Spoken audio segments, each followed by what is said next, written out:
La semana pasada empezamos a considerar el contenido de la petición de la oración de Pablo. En primer lugar, a partir del capítulo 1 y versículo 3, empieza con la acción de gracias. Y a partir del versículo 9, segunda parte, es cuando Pablo empieza a pedir cosas concretas para los creyentes de Colosa y por extensión todos nosotros.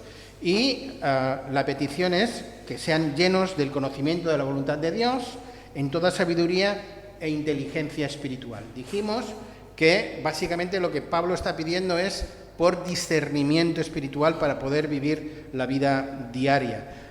Vimos de forma breve el significado de estos tres verbos principales en griego: conocimiento, que no es el verbo gnosis del gnosticismo, que es lo que va a combatir y que está utilizando con intencionalidad teológica, como os decía, ¿no? Que habla de un conocimiento pleno, la epignosis. Sabiduría, que es el verbo sofía, que habla de la capacidad mental en el sentido más elevado del término, y la inteligencia, que es la sinesis, que es comprensión espiritual, que muchos textos incluso lo traducen de esta manera. También apuntamos que el significado del concepto llenos en este pasaje, al ir acompañado del verbo conocimiento, tenía que ver y estaba relacionado con el llenos del Espíritu. ¿Os acordáis de esa relación que hicimos, que normalmente se habla más de la llenura del Espíritu que no de la llenura de conocimiento? Y la llenura del Espíritu, dijimos que no era que alguien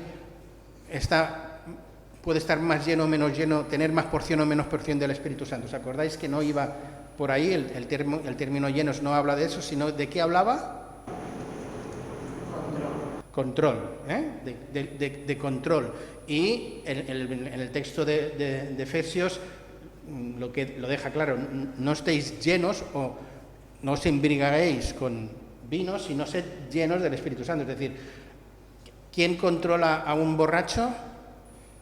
El alcohol es el que le controla.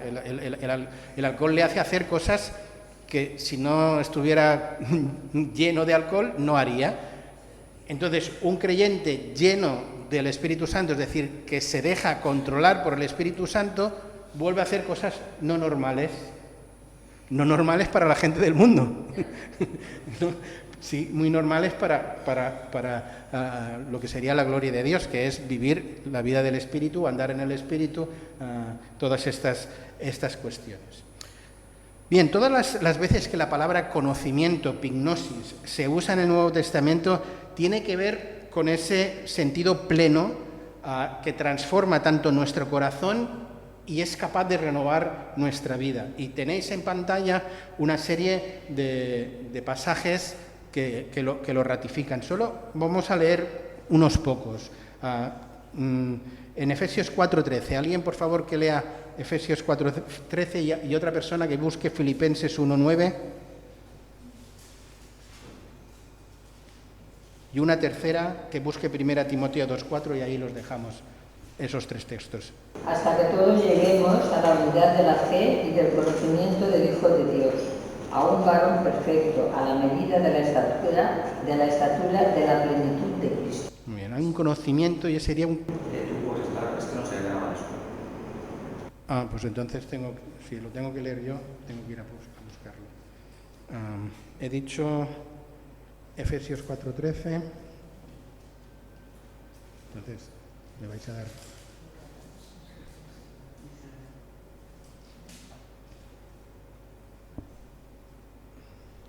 Hasta que todos lleguemos a la unidad de fe y del conocimiento, y este es el verbo epignosis, del conocimiento pleno, se podría decir, del Hijo de Dios, a un varón perfecto, a la medida de la estatura de la plenitud de Cristo. El otro texto que os había dicho era Filipenses 1:9, que dice: y esto pido en oración, que vuestro amor abunde más y más en ciencia y en conocimiento, con un para que aprobéis. Y ese conocimiento vuelve a ser epignosis, conocimiento pleno. Y el último texto que os había propuesto es 1 Timoteo 2:4, que dice: el cual quiere que todos los hombres sean salvos y vengan al conocimiento pleno de la verdad. ¿De acuerdo? Como ya os mencioné la semana pasada, pues lo relevante es que Pablo pida esa plenitud relacionada con ese conocimiento rico, profundo, experimental de la voluntad de Dios. La pregunta es, ¿dónde se encuentra el conocimiento pleno de la voluntad de Dios? En la palabra, ¿no? Aquí me están enseñando la Biblia, en la palabra. El concepto lleno no comunica la idea de llenar hasta rebosar una cosa o una persona, sino el tema del control. Por tanto, si esto yo lo aplico a la palabra, ¿qué me está diciendo? ¿Que uno puede estar más lleno o menos lleno de conocimiento de la palabra de Dios? Podría decirlo, pero no es lo que comunica. Es cierto que podemos tener más o menos conocimiento de la voluntad de Dios, de la revelación de Dios, ¿no? Hay gente que puede tener más o menos, pero lo que está diciendo es que el que tienes, el que Dios ya te ha dado, si está controlando tu estilo de vida, tu forma de pensar, tu forma de decidir y tu forma de actuar. Un creyente joven en la fe, un neófito, tiene poco conocimiento, pero puede estar viviendo de una manera madura a su edad espiritual porque lo que conoce de Dios lo está viviendo, lo está poniendo en práctica. Es decir, el mucho conocimiento por conocer no te da calidad de vida. Hay que ser lleno de ese conocimiento. Es decir, que ese conocimiento llegue a controlar tu vida. Es decir, nosotros, como más de una vez os he hablado, tenemos en nuestra mente como un disco duro, ¿no? En ese disco duro, que es nuestra mente, deberíamos tener bajada la aplicación Palabra de Dios. ¡Pum! Ahí bajada, ¿no? Y todo lo que viene a nuestra mente, debería pasar por el filtro de Palabra de Dios. Y todo lo que no concuerda con Palabra de Dios, pues tendría que ir al spam, a la basura, y no regirnos en base a eso. De esto es lo que está Pablo hablando en este verbo, ¿no? Pablo, combatiendo esa mentira gnóstica que se estaba introduciendo en la Iglesia, lo que está diciendo es que este conocimiento ha de venir de Dios, ha de venir de la palabra de Dios y no de las tradiciones humanas y de las tradiciones de otras filosofías, que era el caso del gnosticismo, que no se dejaran engañar por eso. La idea de que el conocimiento ha de venir de Dios queda claramente justificado por el verbo en griego que se está utilizando, porque ese verbo llenos del Espíritu es un verbo que en griego está en pasivo, es decir, donde yo no soy el que actúa, sino es alguien que está fuera de mí que actúa. Eso es la voz pasiva. Dios es el sujeto, soy llenado. ¿Por quién? Por Dios. Por Dios. Dios, aunque no está en la frase, es el sujeto elíptico o el sujeto oculto, que se llama en gramática, ¿no? Como ya os mencioné anteriormente, Dios, el Espíritu Santo, no actúa en un vacío. Para poder ser llenos, para poder ser controlados, además de la acción de Dios, que se nos está prometida, es del todo imprescindible conocer el contenido de la revelación de Dios. Esto, por tanto, hay que estudiar, hay que leer buenos libros, hay que escuchar buenas predicaciones, hay que nutrirse, hay que alimentarse de la palabra. Eso no lo podemos obviar. Y esa información después el Espíritu Santo la va a utilizar para que yo viva en conformidad a lo que yo he recibido. ¿De acuerdo? Los creyentes no podemos ser llenos por nosotros mismos, nos hemos de dejar llenar por el Espíritu. Hemos de cooperar, colaborar con Dios, hemos de alinearnos con Dios. Es decir, aquí hay una doble responsabilidad. Dios hace su parte y nosotros tenemos que hacer la nuestra. Como ya dije anteriormente, el uso de este término inonosis, pues tiene toda su intención Pablo al hacerlo. Es evidente que Pablo está, sin decirlo, aludiendo a ese error prenóstico, como decíamos, que se estaba introduciendo en la Iglesia, que estaba empezando a dañar la salud espiritual de ellos, ¿no? Los falsos maestros, pues, estaban tratando de desviar a los colosenses hacia un camino no correcto, hacia unas prácticas no correctas, hacia una forma de pensar no basada en la Escritura. Y es como si Pablo les estuviera diciendo: el conocimiento pleno de la voluntad de Dios, que es por lo que yo os estoy día tras día orando por vosotros, es infinitamente superior a esa gnosis que os están intentando vender, ¿vale? Es más o menos lo que Pablo está diciendo aquí. Este conocimiento, según Pablo, debe darse en el contexto de sabiduría e inteligencia espiritual.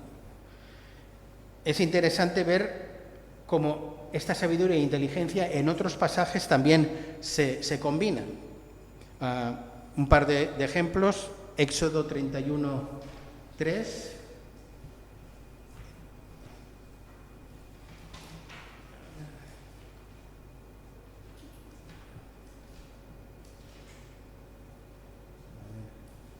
Esta Biblia, al ser nueva, me cuesta más llegar a ella.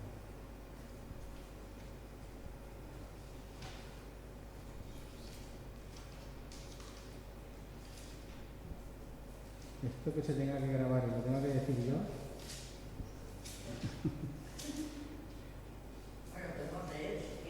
No, ya, pero entonces no queda grabado. Dice 31.3 de Éxodo: y lo he llenado del Espíritu de Dios en sabiduría y en inteligencia, en ciencia y en arte. Está hablando de Urí, el hijo de Ur, que Dios le llenó en sabiduría e inteligencia y en todo arte. Y el otro pasaje que también combina estas dos realidades es Isaías, capítulo 11 y versículo 2, cuando dice: y reposará sobre él el Espíritu de Jehová, Espíritu de sabiduría y de inteligencia, Espíritu de consejo y de poder, Espíritu de conocimiento y de temor de Jehová. Y aquí está profetizando al Mesías, está hablando del Señor Jesús. Esta combinación de sabiduría y inteligencia es, sin lugar a dudas, obra del Espíritu Santo. Es el Espíritu Santo obrando en los corazones de los creyentes, tal como el Señor Jesús ya se los anunció en el aposento alto, en esa última cena, y dándole las últimas enseñanzas en Juan, capítulo 16 de Juan, cuando en el capítulo 16 y versículo 13 les dice lo siguiente: pero cuando venga el Espíritu de verdad, Él os guiará a toda la verdad, porque no hablará de su propia cuenta, sino que hablará de todo lo que oyere y os hará saber las cosas que han de venir. Muy bien. La palabra sabiduría, Sofía, en griego, según Hendriksen, un comentarista bíblico, lo define así, lo define como la habilidad de usar los mejores medios para alcanzar la meta más alta, a saber, una vida para la gloria de Dios. Entonces, Sofía, sabiduría, esa capacidad mental en el sentido más alto, y por otro lado, inteligencia, que tiene que ver con sinesis, con la comprensión intelectual, tienen que relacionarse. Y mi pregunta es: ¿cómo se relacionan esas dos realidades? Otra pregunta: ¿se puede ser sabio y no inteligente?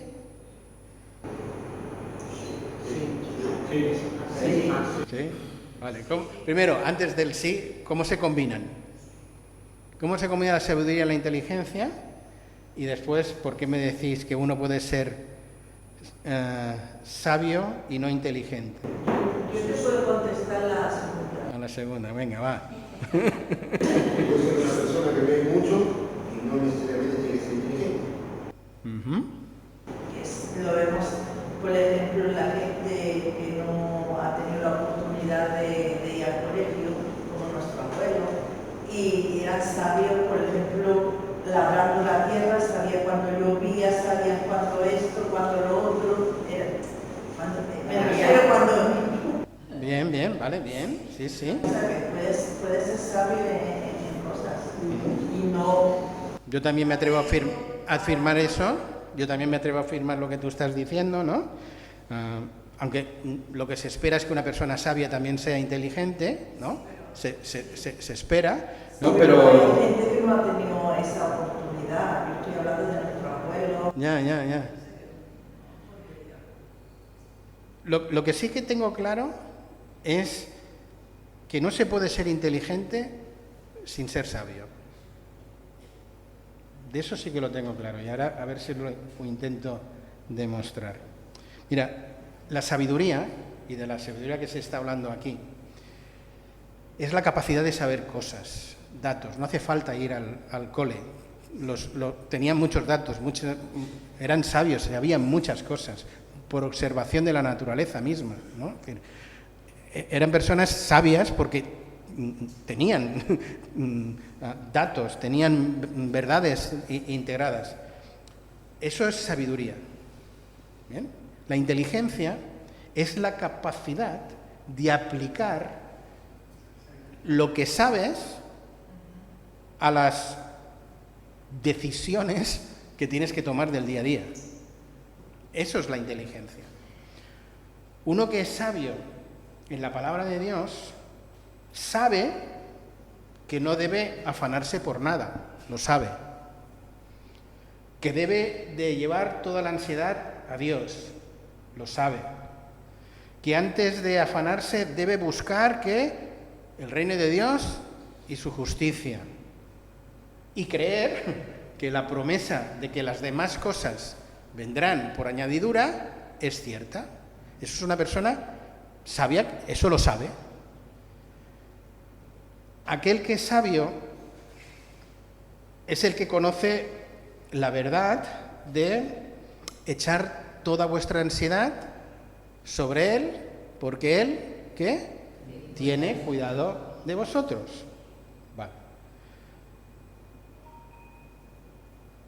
Pero muchos sabios, sabiendo eso, se afanan, se angustian, se preocupan, están llenos de temor, están llenos de preocupación, por más que saben esas verdades. Es una persona sabia, pero no está siendo inteligente. Porque lo inteligente es, en esos momentos de angustia, echar mano a lo que sé, porque lo sé, y descansar de verdad en el Señor. Confiar y esperar en su actuación, en sus promesas. Lo cual no quiere decir vivir a la Bartola, ¿no? Pero la persona inteligente toma decisiones en base a lo que sabe, no en base a lo que siente o experimenta. ¿Me entendéis? Nosotros somos seres emocionales, más de lo que nos pensamos. Aparte de ser seres racionales, somos seres muy emocionales. Y las emociones nos llevan a tomar decisiones. Y nuestras emociones, por más equilibrados que estemos, que nadie está equilibrado, ¿no? Todos tenemos una raya en un sentido u otro, suben y bajan, nunca están estables. Podemos estar en un tiempo de estabilidad, de aquellos de que el mar está en calma, que todo parece que va bien, y no notar la presencia de Dios o estar llenos de dudas. Y todo me va bien. ¿Y por qué me siento así? Imaginaros en una tormenta, ¿no? Entonces las dudas no es que estén, es que fluyen por todos los lados, ¿no? Entonces la persona inteligente es aquella que es capaz de coger lo que sabe y llevarlo al momento actual de su vida y tomar decisiones en base a lo que sabe, no a lo que siente. ¿Me seguís? Preguntas, conceptos, aclaraciones. Sí, yo el otro día, no sé si tiene relación con esto, escuché a una persona que decía que Dios no va a hacer las cosas que yo puedo hacer por mí, o sea, me va a ayudar, pero yo solo soy la que lo tengo que hacer, o sea, Él me va a ayudar, pero lo que no puedo hacer, lo que no va a hacer Dios conmigo, con mi vida, es que yo esté esperando que Dios haga las cosas por mí. O sea, que está ahí, me va a ayudar, está conmigo, pero lo que depende de mí soy yo la que lo tengo que trabajar y lo tengo que hacer, ¿no? No sé si tiene relación con eso. Tiene relación, podríamos hablar del Dios de lo imposible o el Dios de lo posible. Lo que es posible, para ti y para mí, Dios espera que lo hagas, porque además me lo ha dicho, me ha dicho que lo hagas, ¿sabes? Yo sé que Dios me va a ayudar a buscar un trabajo, pero no me va a dar el trabajo si no estoy a la cama. Os lo digo de otra manera, el sabio es aquel que sabe todas estas cosas y ora, porque sabe que tiene que orar. Y ora y va a Dios y le dice todo lo que le tiene que decir, ¿no? Echa toda su ansiedad, ¿no?, en la cruz, pero de repente cuando se va, coge la mochila, se la vuelve a poner y se baja con ella. Ese es el sabio. El inteligente es el que va, ora, echa toda su ansiedad, le dice a Dios por qué, para qué y todas las cosas porque no hay preguntas que no se le puedan hacer a Dios, como ya sabéis. Y deja la mochila allí, la deja, y se vuelve sin la mochila. Ese es el inteligente, no sabio. Pero claro, nadie puede ser inteligente sin tener sabiduría. Nadie tiene la capacidad de hacer eso si no tiene el conocimiento. ¿Me entendéis? Es que me parece que estamos cambiando las cosas. No podemos aplicar la sabiduría y la inteligencia con las cosas del mundo a la Biblia. Ahora, un gitanillo, hoy en día no, pero en mi tiempo un gitano no estudiaba, pero era más inteligente que muchos de los que hay por ahí. Mira, hay una anécdota que contaba el señor Vila, que era un hombre que iba con barquero y subió un sabio paseando por los campos. Y el sabio decía, ¿sabes de matemáticas? No, yo no sé nada. Y usted no sabe, usted no le sirve. Le pegó por un lado porque el hombre solo sabía que remar. Y de pronto la barca empieza a hacer algo. Y el otro dice, ¿sabe usted nada? Pues no le sirve usted de nada lo que tiene. O sea, esto decía el señor Villa. A ver, una cosa es la inteligencia. Para el Señor nos hace falta inteligencia y sabiduría, las dos cosas que van juntas, que es lo que estoy diciendo. Ahora, si aplicamos esto se puede tener inteligencia y no ser sabio, en el mundo se puede ser inteligente, como es un gitanillo, que no se muere de hambre, y un sabio se muere de hambre porque no es inteligente. Pero en la vida espiritual también, querido. En la vida espiritual yo estoy convencido de que solemos ser muy sabios y en ocasiones muy poco inteligentes. Dado que de saber sabemos un montón. Y los que estáis aquí sois de aquellos que venís a formaros y sabéis. Los que estamos aquí sabemos mucho acerca de la persona de Dios, de las promesas de Dios. ¿Que podemos saber más? Sí, pero sabemos mucho. Pero somos lo suficiente inteligentes para lo mucho que sabemos llevarlo a la práctica, al día a día, a las decisiones cotidianas del día a día, a cómo me enfrento yo a mi jefe, a mi compañero de trabajo que me está haciendo bullying, o ¿me entendéis? O al vecino de abajo o al de arriba que no para de hacer ruido y ¿qué hago con él? ¿Me entendéis? Habías levantado la mano, ¿verdad, Óscar? Una pregunta por ahí un poquito fuera del tema, ¿no? Pero no hay un porcentaje de fe en este proceso de sabiduría e inteligencia de la comunidad, porque inteligencia sería como al tener conocimiento de la practicidad, ¿no? Y llegar al práctico de tener la herramienta de inteligencia para poder ser práctico, para poder saber cómo utilizar ese conocimiento. Pero no habría algo de fe, si yo soy sabio, tengo la mochila. Es que el conocimiento implica la fe, es decir, el conocimiento me está diciendo que yo he de vivir por fe. Es decir, entonces entra dentro del paquete de la fe. Es decir, el conocimiento me dice que el principio de la sabiduría es el temor a Dios. Eso es lo que me dice el conocimiento. El conocimiento me dice que la fe es la certeza de lo que se espera, la confianza de lo que no. Eso es lo que me dice el conocimiento. Entonces, lo que me hace la inteligencia es aplicar fe a según qué actuaciones. Hay cosas que por fe tengo que descansar en Dios porque están totalmente fuera de mi control. Y por más que yo me agobie, no voy a poder hacer nada por cambiarlo. He de confiar en el Dios de lo imposible para que haga pues lo que le toca a Dios, ¿no? Pero mientras haya cosas posibles que están en mi mano, yo tengo que seguir haciendo. El conocimiento me sigue enseñando esas cosas, que lo que está de mi mano yo he de hacerlo y descansar y esperar en el Señor en aquello que está fuera de mi control. ¿Alguien quería...? Sí. ¿Abraham fue sabio e inteligente o fue por fe que se marchó de Ur? Hay muchos Abrahams, ¿me entiendes? Es decir, no, pero es que hay muchos... ¿Se marchó de la tierra de Ur o fue por fe?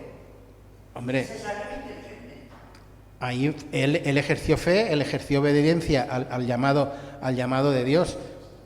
Vemos otros momentos de que Abraham la lía parda también, porque si no hubiera hecho según qué y no hubiera buscado el plan B para tener un primogénito, el tema de los palestinos quizá no lo tendríamos como lo tenemos. Claro, en ese momento no fue inteligente. Claro, en ese momento no. Por eso digo que ¿de qué Abraham hablamos? Porque hay varios Abrahams. Como hay varios Ricardos a lo largo de la historia y hay varias... hay momentos en que realmente aplicamos lo que sabemos, pero hay otras en que no, por lo que sea, porque no queremos o yo qué sé, ¿no? No aplicamos la inteligencia a lo que sabemos.